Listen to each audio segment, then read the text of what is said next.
But in your statement today, you singled out the BBC.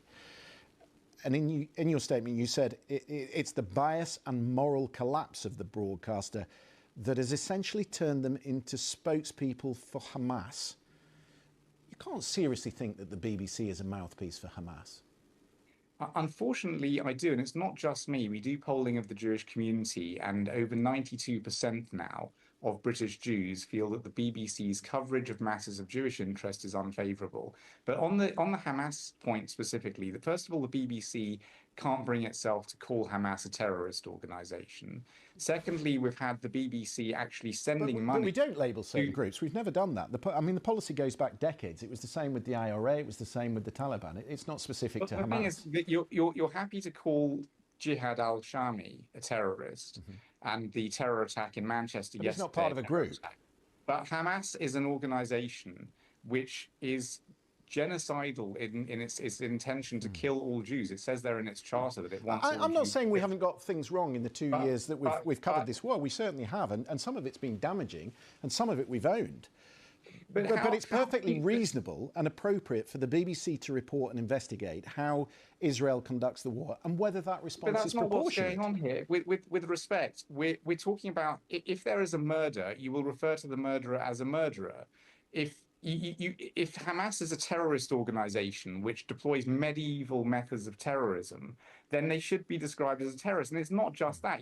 As you know, a BBC investigation has found that the BBC itself, and the BBC had to admit this, the BBC itself has sent money to the family of a Hamas official. The BBC Yeah, broadcast but I the death must also march at emphasise Glastonbury.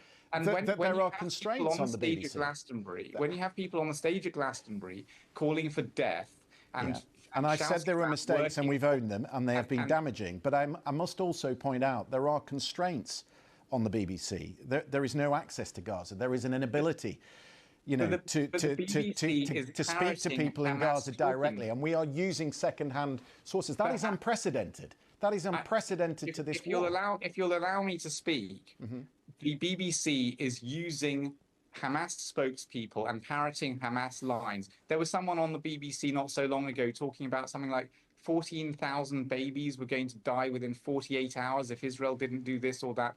And the BBC don't challenge it. It is a constant drumbeat. And when you have people talking about genocide, apartheid, baby killers, and saying that Zionism is racism and all of that kind of absolute vitriol, Yeah.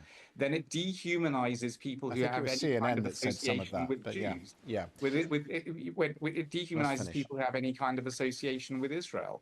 Okay. And unfortunately, that is what the BBC has been guilty of. And I think the BBC needs to reflect because British Jews have been saying, you are causing part of the problem. And if the BBC is so self-righteous that it will not listen, it is unfortunately completely complicit in the atmosphere of incitement that is happening against British Jews at the moment. And it's very sad to say it because the BBC should be a national institution which has the respect of all communities. It does not have the respect of the Jewish community, and it hasn't for some time.